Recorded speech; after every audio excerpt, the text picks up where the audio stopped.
He had everything a man could want: wealth, status, power, but every night he went to bed alone, haunted by one simple question: is there anyone out there who truly wants me, not just what I have?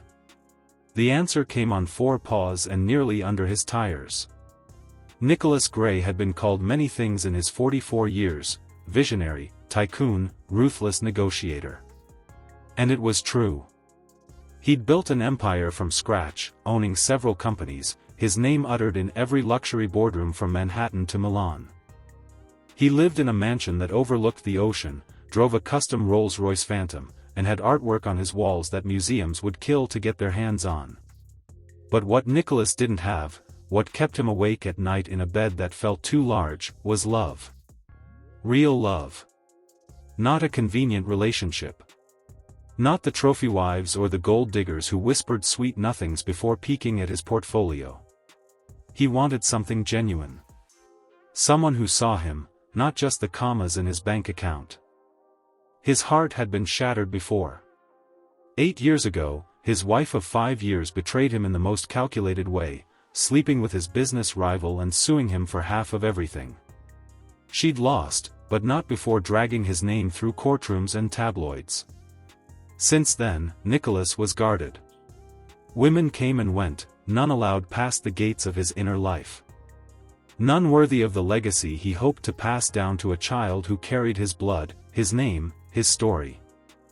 Then came the night that changed everything. It was a quiet Sunday.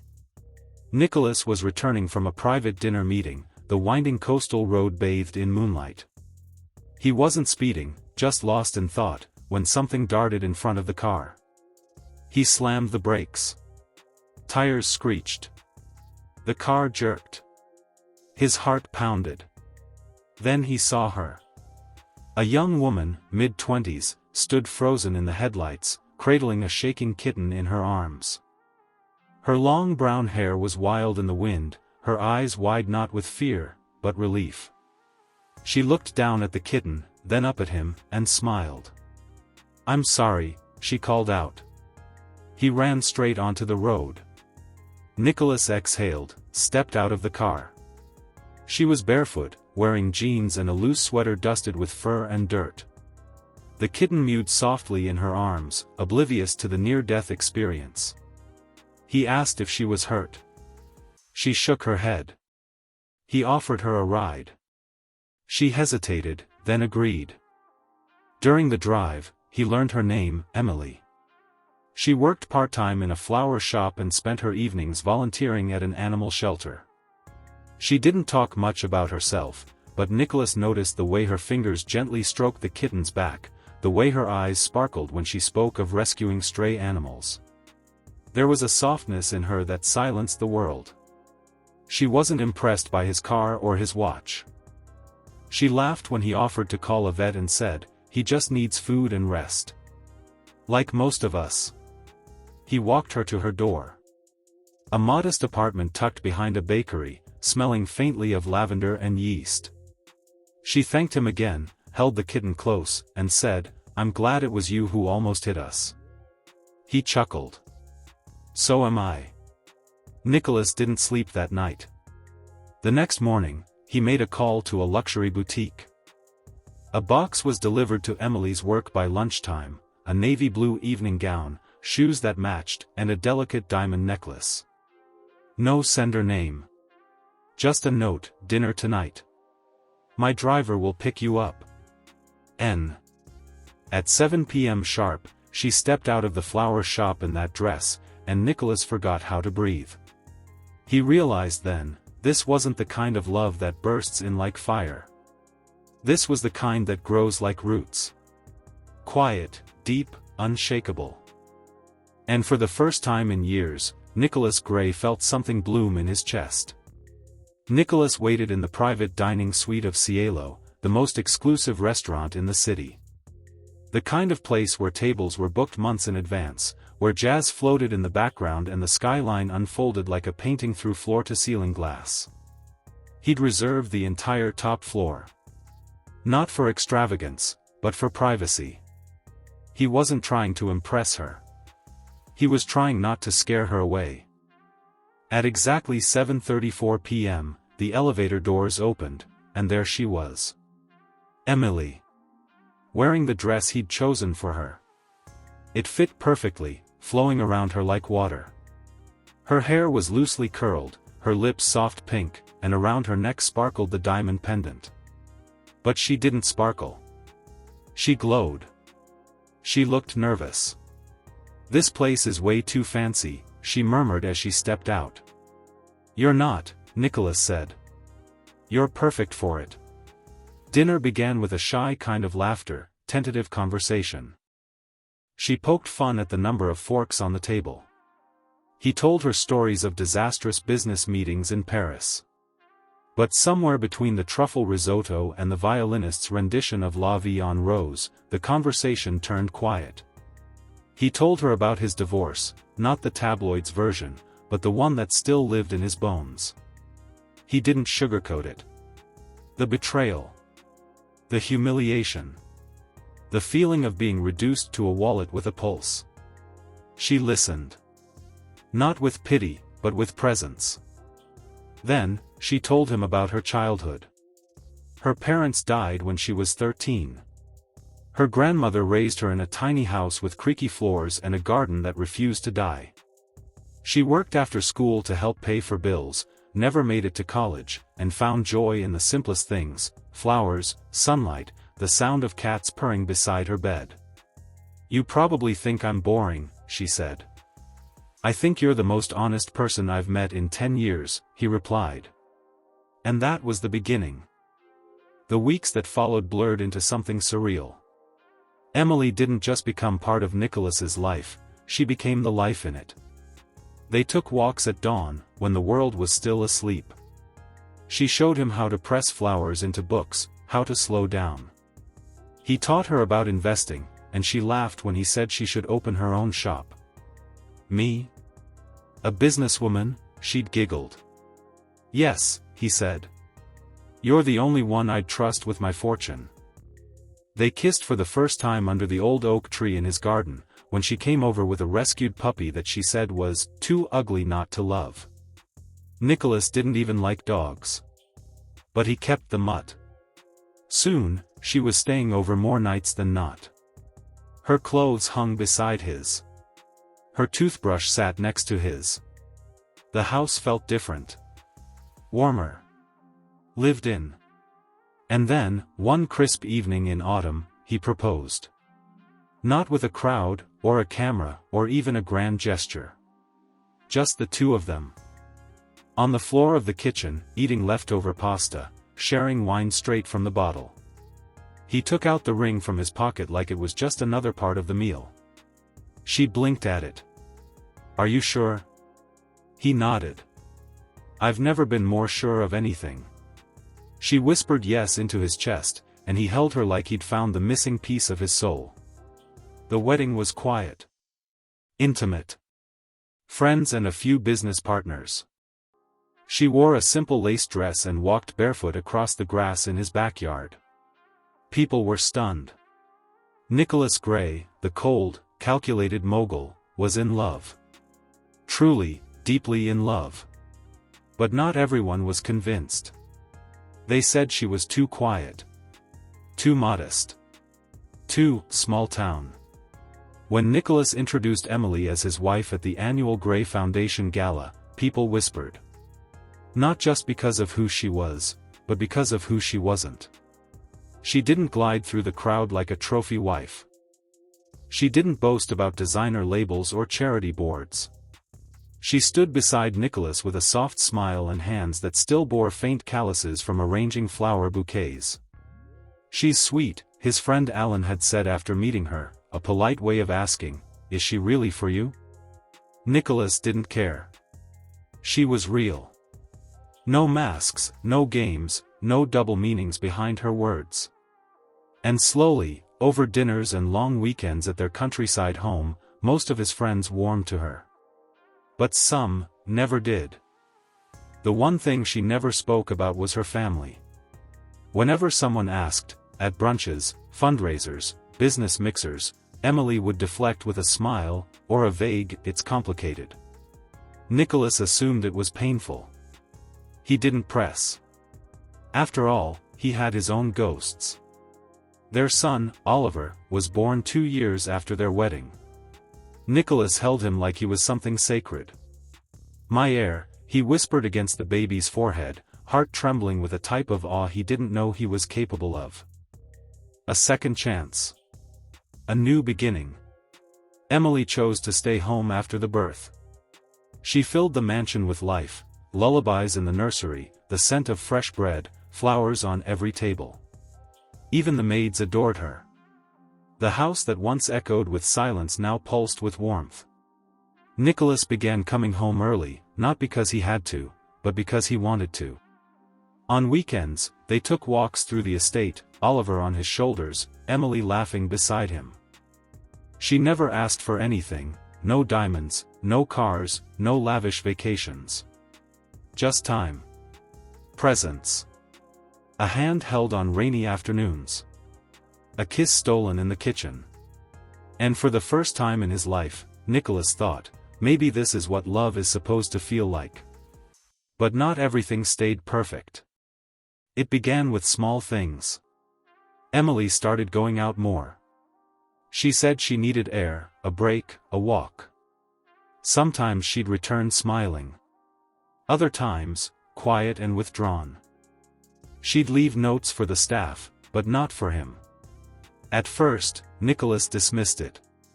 Motherhood was overwhelming. Maybe she just needed space. But the feeling, the one he'd buried deep after his first marriage, began to whisper again. The doubt. Then one night, she didn't come home until after midnight. Her phone had been off. Her excuse was soft but unconvincing. "I stopped by the old bookstore. Got lost in a novel." But the bags under her eyes told a different story. And the scent on her scarf wasn't from any bookstore he'd ever known. Nicholas didn't accuse her. He simply kissed her forehead and said, "I love you." But that night, as she slept beside him, he stayed awake watching the ceiling. Listening for the lie he didn't want to find. 3 weeks later, he made a decision he'd promised himself he'd never make again. He hired a private investigator. He felt sick doing it. Ashamed. Like he was betraying the very woman he'd sworn to trust. But the knots in his chest refused to loosen. And the memory of his first betrayal was still too loud. A week passed. Then the detective called. "She's not seeing another man," he said. "But she's definitely hiding something." Nicholas listened in silence. "She's visiting the same house every few days. On the outskirts of town. Small, old, looks abandoned from the outside. But she always brings bags, groceries, cleaning supplies." Nicholas's jaw clenched. "Same taxi driver every time," the man added. "She stays for a few hours. Leaves alone." Nicholas hung up and stared at the fire in the hearth, feeling it crackle behind his ribs. It wasn't an affair. But it was something. And it was time he found out the truth. Nicholas didn't sleep the night the detective called. He sat in the study, lights low, glass of scotch untouched. The same questions looped through his mind like a broken film reel. Why the secrecy? Why the lies? He could have confronted her, but something inside him resisted. Maybe it was pride. Maybe it was fear. But more than anything, it was the ache of knowing what betrayal felt like, and hoping he wouldn't have to feel it again. So he made a plan. The next morning, he called the detective again. "Get me the name of that taxi driver. I want to rent his cab." "Sir?" "You heard me." 2 days later, Nicholas Gray, billionaire and CEO, found himself wearing a worn leather jacket and a baseball cap, sitting behind the wheel of an aging yellow cab. The real driver waited nearby, watching with wide eyes as Nicholas pulled the bill of his cap lower and adjusted the rear-view mirror. Emily stepped into the cab at 3:42 p.m., just like the detective said she would. She didn't recognize him. She looked tired. Hair pulled back in a loose braid, sweater slightly wrinkled, hands full of grocery bags. As she gave the address, her voice cracked slightly. Out near the old mill. Please don't use the GPS, it confuses the backroads. Nicholas nodded, keeping his mouth shut. His hands tightened on the wheel. The drive was silent, the air thick with unspoken tension only one of them could feel. They reached the house 20 minutes later. It looked like something out of a forgotten time, paint peeling, one shutter hanging loose, yard overgrown. Emily stepped out, thanked him, and walked to the door with the bags in her arms. Nicholas stayed parked just far enough to remain hidden, just close enough to watch. 10 minutes passed. 20. He couldn't take it anymore. He approached the house, fists clenched, heart racing. He opened the door without knocking. And everything inside him cracked. It wasn't what he expected. Not even close. The living room was small but clean. Sunlight streamed through lace curtains. A faint scent of lavender and old paper lingered in the air. And there, in the middle of the room, sat an elderly woman in a wheelchair. Emily knelt beside her, gently spooning soup to her lips. The woman looked up, startled. So did Emily. Nicholas, she whispered, eyes wide. He stood frozen in the doorway, the weight of his assumptions pressing hard on his shoulders. The woman in the chair blinked, confused. Is that him, sweetheart? Emily stood, face pale. What are you doing here? I had to know, he said hoarsely.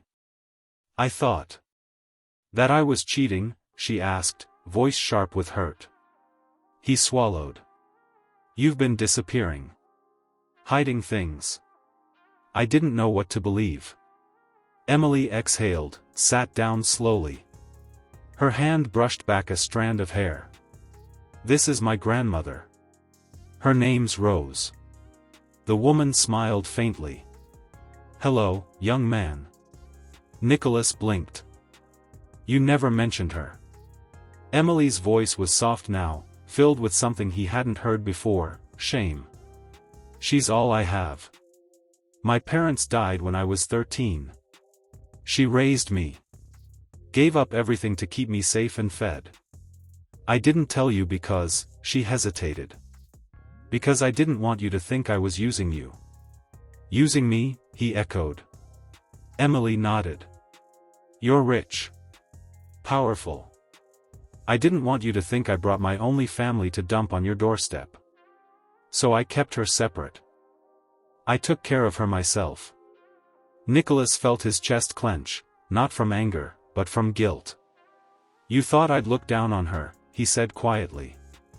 I thought you'd look down on me, she replied.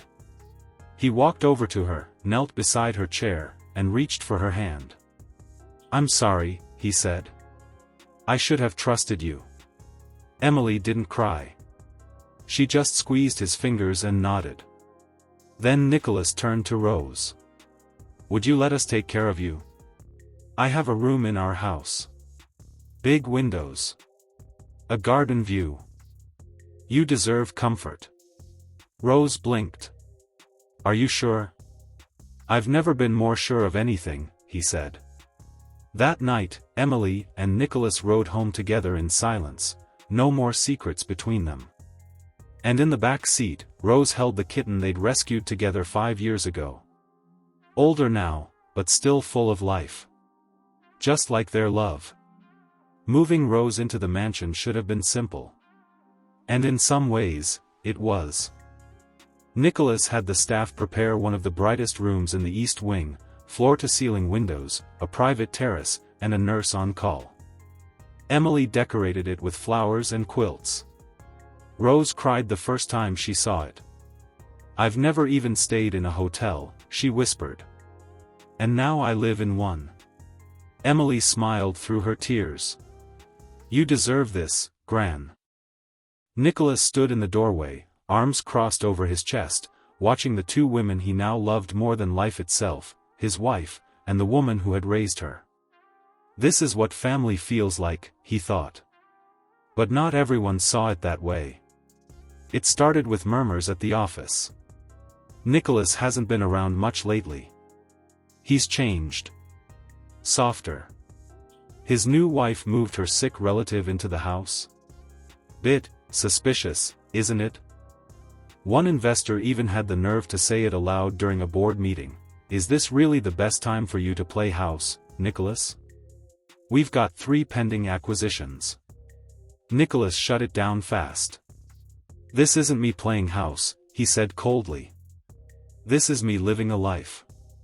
But the whispers stayed. Even some of his closest friends, people who had toasted at his wedding, began to question Emily's motives. You sure she's not angling for something? One asked over drinks. First the fairy tale love story. Now the ailing grandmother with a ready-made sob story. Nicholas left halfway through the dinner. He didn't confront Emily. He didn't want to put those poisonous seeds in her head. But something about the way people talked, about how easily suspicion grew in the cracks left by silence, rattled him. So he made a mistake. He asked the detective to do one more job. Just background, Nicholas said. Birth certificates. Property records. Anything that confirms her story. The detective hesitated. You're sure? Nicholas nodded. And then, 1 week later, he regretted it. Emily found the report on his desk. She hadn't meant to snoop. She came to bring him lunch, a tradition they'd started since Rose moved in. But the manila envelope lay half open, pages spilling out like a confession he hadn't meant to make. She read every word. There was nothing damning. Everything she'd told him was true. But that wasn't the point. When Nicholas returned to the study, Emily was waiting for him, the folder in her lap. You had me investigated, she asked, her voice impossibly quiet. He froze. Emily. You said you trusted me. I do. He stopped. There was no good way to spin it. I opened up to you, she said. I brought you into the most painful part of my life. And you repaid that with surveillance. Nicholas stepped forward, panic rising. It wasn't like that. People kept whispering things, doubting you, and I got scared. Of what? She asked, standing now. Of being made a fool again? Or of loving someone you might not fully control? That word, control, hit him harder than any accusation. I made one mistake, he said. But everything in that file proves I never needed to. Doesn't that mean something? She didn't answer. Instead, she left the study without looking back. That night, Nicholas slept alone. Rose noticed, of course. The next morning, she found him in the greenhouse, staring blankly at the orchids. She's hurt, the old woman said. Not because you doubted her. But because you let other people tell you how to love her. He looked at her. What if I lose her? Rose smiled gently. Then you'd better start fighting like hell not to. 2 days later, Nicholas called a press conference. People assumed it would be business-related. Maybe a new acquisition. Maybe a merger. Instead, he stood at the podium and said, I built my empire by being suspicious, calculating, and cold. But I've learned those skills don't belong in a marriage. He looked into the cameras. I made a mistake. I let fear speak louder than love. And I nearly lost the only woman who ever made me want to be more than a CEO. The video went viral. That night, when he returned home, Emily was waiting. She didn't speak. Just took his hand, led him to the garden, and laid her head on his shoulder. I forgive you, she whispered. But promise me, no more detectives. No more, he said. Only truth. There was a quietness in the house now. Not the cold silence of suspicion. But the warm, lived-in quiet of a home where love had fought, faltered, and found its footing again. Nicholas and Emily didn't speak of the investigation anymore. But something shifted between them, not distance, but depth. Their conversations turned more honest. Vulnerabilities more visible. He stopped shielding her from his past. She stopped hiding how much the present overwhelmed her. Rose noticed the change first. "You look less lonely," she said one morning over breakfast. "Even when you're not speaking." Nicholas smiled. "That's her magic. She makes silence feel full." The mansion adapted to their new rhythm. Emily split her days between caring for Oliver, tending to Rose, and volunteering at the shelter again. Nicholas, true to his word, reshaped his schedule, not just to make space, but to be present. He still ran companies. Still signed deals. But every evening, he was home for dinner. Every night, he read to Oliver in bed, the boy's head resting against his chest, Emily curled beside them on the floor. It wasn't the life Nicholas Gray thought he'd build. It was better. One afternoon, while planting hydrangeas in the garden with Emily and Rose, Nicholas heard laughter, his son chasing a grown-up cat through the maze of hedges. The same kitten Emily had saved years ago, now sleek and proud, still just as playful. "Do you remember that night?" Emily asked softly, brushing dirt from her gloves. "How could I forget?" he said. "You jumped in front of my car and stole my peace." She laughed. "And gave you chaos." "No," he said, pulling her closer, "you gave me clarity." Later that week, he called the staff together. Housekeepers, groundskeepers, the chef, the nurse, even the drivers. All stood gathered in the foyer as Nicholas addressed them. "I've made a lot of money in my life. Built skyscrapers, brokered billion-dollar deals. But none of that compares to what I've built in this house." He gestured toward Emily and Rose. "This is my legacy. Not just the name on buildings, but the warmth in these walls." Then he turned to Oliver, who stood beaming in a tiny blazer, cat curled around his ankle. "And this," he said softly, "is the future I've always wanted." The years passed gently. Rose lived another 5, surrounded by comfort and love. On her last night, she looked at Nicholas and whispered, "Thank you for seeing her." Truly seeing her. Emily wept in his arms. Nicholas held her, the same way she once held that kitten, gently, but fiercely. Oliver grew tall, smart, and full of heart. He had his mother's eyes and his father's grit. And when asked what he wanted to be when he grew up, he always said, "Happy.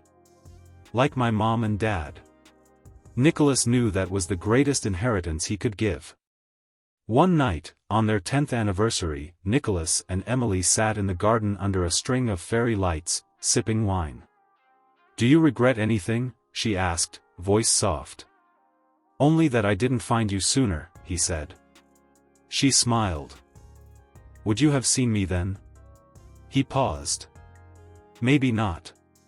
I had to lose the wrong love first, to recognize the right one." They toasted. To the mistakes that led them here. To the secrets that didn't destroy them. To the truth that saved them. And to the family they chose, built, and cherished. Final note from Nicholas. "For a long time, I believed love was dangerous. That it would strip me bare and leave me vulnerable. I built walls, both literal and emotional, thinking they'd protect me. But the truth is, love doesn't strip you bare. It shows you who you really are beneath the armor. It teaches you that strength isn't in control, but in surrender. And that sometimes, the greatest power a man can have, is the courage to be soft in a world that taught him to be hard. I didn't just find a wife. I found my home."